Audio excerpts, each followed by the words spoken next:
जिउले list बनाउँदै गरे के किन्नु पहिला रवि पहिला किन्नु पर्यो हेलो नमस्ते दर्शकबिन सबैलाई स्वागत छ फेरि पनि सङ्गम #दार्जिलिङ बोयको युट्युब च्यानलमा म सङ्गम राई सबैलाई सेवारो सेवन्ने फ्यापुलो टसिडीले अनि नमस्ते भन्दै आजको भ्लग स्टार्ट गर्छु। फेरि सिलगढी तर्फ जाँदैछु। सिलगढी जानुको कारण के हो भन्दाखेरि हाम्रो चाहिँ अब एमए को एक्जाम सुरु भयो फेरि पनि अनि हामीले आफ्नै रुम बुक गरेको छौँ। अनि के कस्तो छ रुमहरू अनि हामी चाहिँ बस्नेवाला छौँ शिव मन्दिरमा। So stay tune on the blog अनि लेट्स गो। यी अब यस्तो छ यी अब हो निनीले सोधिहाल्यो हामी चाहिँ लागेको सिलगढी है निनी एमए को एक्जाम र यसरी थ्याङ्क यू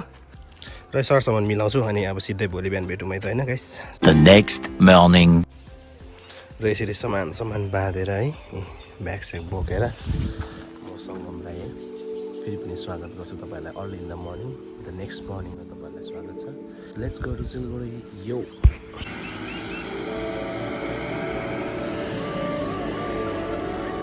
फिलहाल हामी कैँचेले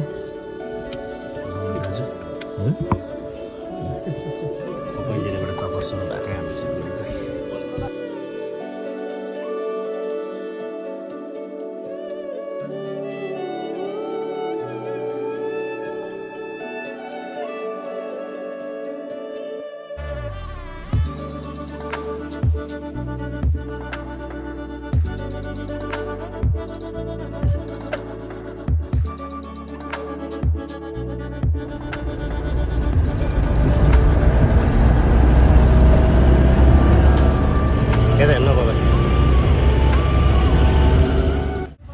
यसरी हामी रवि दाइलाई भेटिसकेको छ हेलो भन्दै हेलो र यस्तो सामानहरू बोकेर चाहिँ गयो हुँदैछ। हामी अब रुम गएर मेडिकल मोड भैयालाई मिलायो 200 रुपियाँमा है रुमसम्म छोडिदिन्छु भनेको छ। अनि के भन्छ सबै सामान हालेर चाहिँ अब हामी मेडिकल मोडतर्फ लाग्यौँ है। सो अब रुममा भेट्यौँ है रवि सिधै यस्तो सामानहरू चाहिँ के गर्नु छ नतालिङ हिजोको अवस्था केही भन्दै भ्युवर्सहरूलाई गरम वेदरको बारेमा भन्दै ठिकै छ त्यस्तो गरम पनि छैन है। अनि हामी बसिरहेको छौँ सामान लिएर अब सिधै रुममा भेटौँ होइन भैया यता हेर्दैन त भैया के अरे अटोले छोडिदियो 220 रुपियाँ दिइहाल्यौँ बिचरालाई माया लागेर होइन यी र यी हामीले सामान पनि भित्र हालिसक्यौँ होइन आधी चाहिँ र म तपाईँहरूलाई देखाउँछु हाम्रो रुम यस्तो रहेछ घर चाहिँ यस्तो रहेछ।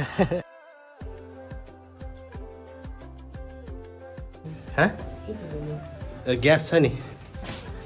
ए रेन्ट चाहिँ हाम्रो यस्तो देखिन्छ है। सो ओनर चाहिँ उहाँ हुनुहुन्छ हाई बोले म्याम र यसले यस्तो छ रुम हाम्रो चाहिँ गाई छैन तपाईँको टोइलेट बाथरुम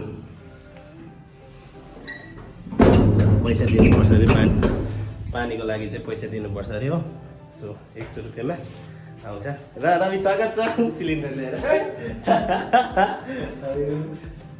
हामीले एडभान्स अस्ति दिइसकेको छौँ हो। अब छोड्ने बेलामा चाहिँ फुल पेमेन्ट गर्छौँ अनि हामीभित्र पुगिसकेको छौँ। अब यहाँ थन्कामुन्का गर्छौँ अनि थन्कामुन्का गरेर बाहिर सपिङ गरेर चाहिँ आजको भ्लग एन्ड गर्छु है रवि के भन्छस्। र किरकिर यस्तो छ हाम्रो रवि दाले सेटअप गर्दैछ। स्वागत छ रवि दाई नयाँ रुममा भोलि पर्सि यसले पनि बिहा गरेर यसरी घर सरेर यसरी बस्छ अग्लो भयो होचो भएछ रविलाई दैलो ल अब अनप्याक गर्नु थालौँ भाइ हाम्रो टाइम छैन। सबै खानेकुराहरू पनि लिएर आउनु ल सबै गरेर म सपिङ पनि जान्छौँ हामी गाइस स्टे ट्युन होइन। अन्त जिउले लिस्ट बनाउँदै गरे के किन्नु पहिला रवि पहिला किन्नु पर्यो चामल किन्ने चामल लेख्दै भएछ 1 नम्बरमा चामल सेकेन्डमा तेल लेख्दै त्यहाँदेखि रङ खोर्सानी बेसार लेख्दै कुच्चो लेखेँ पहिला कुच्चो र यसरी हामी हिसाब गर्दैछौँ होइन। A few moments later भैयाकोबाट चाहिँ सपिङहरू डल्लै गऱ्यौँ हामीले होइन। यी सरसामान रवि दा एकदम रेडी पानी पनि किन्यौँ 240 रुपियाँ अरे र अब लाग्नु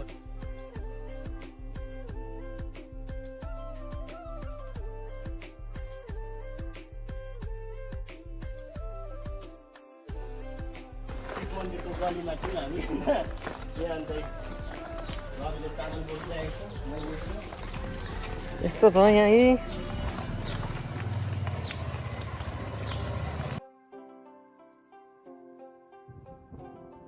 यसरी थाकेर रुम सामानहरू ल्याइसक्यौँ रुममा आइसक्यौँ अब खानाको इन्तजाम गरौँ भनेको है खानाको लागि चाहिँ अब फेरि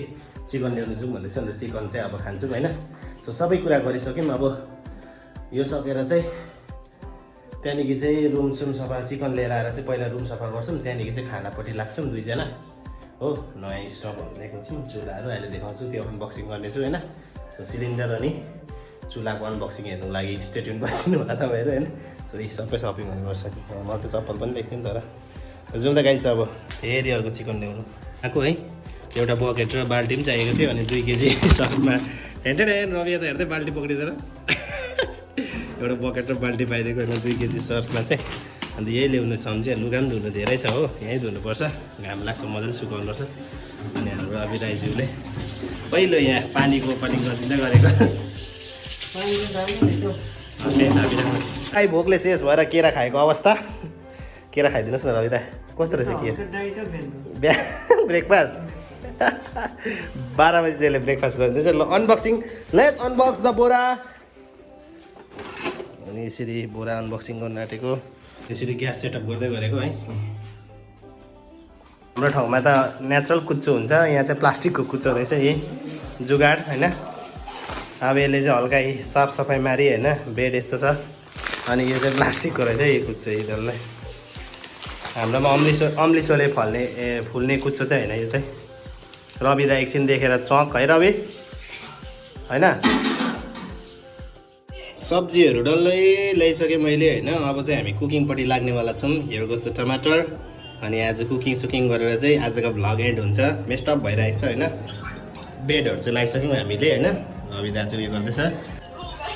कुकिङ गरौँ न है त गाइस टमाटर धनियाँ रङ खोर्सानीहरू सबै ल्याइसकेको छ हामीले पेस्टहरू यहाँ छ हो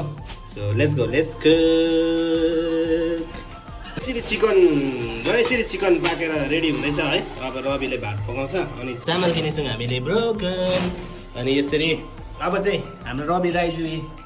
बेडमा बसेर इन्जोय गर्नु हुँदैछ अनि भातहरूले पकाउँछ अनि चाहिँ म चाहिँ नुहाइधुवाइ गर्छु त्यसको बादमा चाहिँ पढ्नु बस्नुपर्छ so stay tune on the vlog फेरि पनि अर्को भ्लगमा यही खुसी अनि मनोरञ्जनको साथ भेटौँ अनि तपाईँहरूले यो भ्लग हेर्नु हुँदैछ भने अन्तमा गएर तपाईँहरूले सब्सक्राइब बटन थिचिदिनु होला साथै लाइक अनि सेयर चाहिँ गरिदिनु नबिर्सिनु होला